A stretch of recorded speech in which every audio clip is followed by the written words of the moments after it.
თბილისის სახელმწიფო უნივერსიტეტში პოეტ ანა კალანდაძის დაბადებიდან 100 წლის თავისადმი მიძღვნილი სტუდენტური სამეცნიერო კონფერენცია გაიმართა.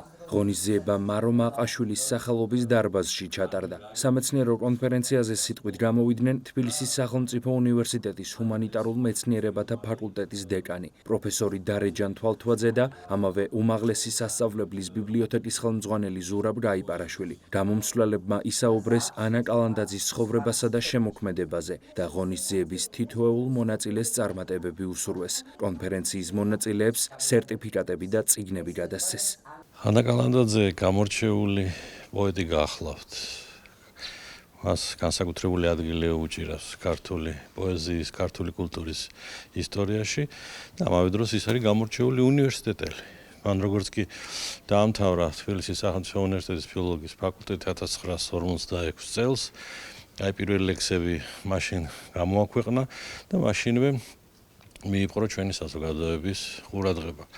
ბუნებრივია უნივერსიტეტი განსაკუთრებულად ამაყობს კურსდამთავრებულით და რამდენიმე ღონისძიება მიეძღვნა ანა კალანდაძის 100 წლის თავს, ერთ-ერთი გახლავთ სტუდენტური კონფერენცია, რომელიც ბიბლიოთეკისა და ბიბლიოთეკის მეგობართა კლუბის ინიციატივით იმართება.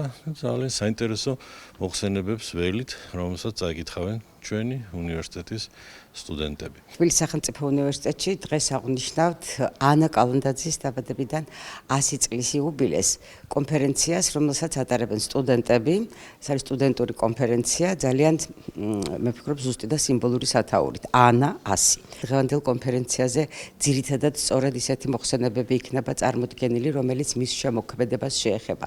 თუმცა ჩვენ სტუდენტები არ შეგვიზღუდავს მხოლოდ და მხოლოდ ანა კალანდაძის შემოქმედებასთან დაკავშირებული მოხსენებებით წარმდგარიყვნენ დღევანდელ კონფერენციაზე, უფრო ფართოა, ასე ვთქვათ, შეიძლება ითქვას კონფერენციის თემატიკა, რაც ასევე ძალიან მნიშვნელოვანია ჩვენი სტუდენტებისთვის. კონფერენციის ორგანიზატორი ჰუმანიტარულ მეცნიერებათა ფაკულტეტთან ერთად არის ჩვენი უნივერსიტეტის ბიბლიოთეკა და კიდევ ერთი ძალიან ბევრი კარგი საქმის წამომწყები და გამკეთებელი ორგანიზაცია ბიბლიოთეკის მეგობართა კლუბი. ჩემთვის ანა კალანდაძე გამორჩეული ქართველი პოეტია და სწორედ ამიტომაც გადავწყვიტე ამ კონფერენციაში მონაწილეობის მიღება როგორც ფილოლოგიის სტუდენტმა.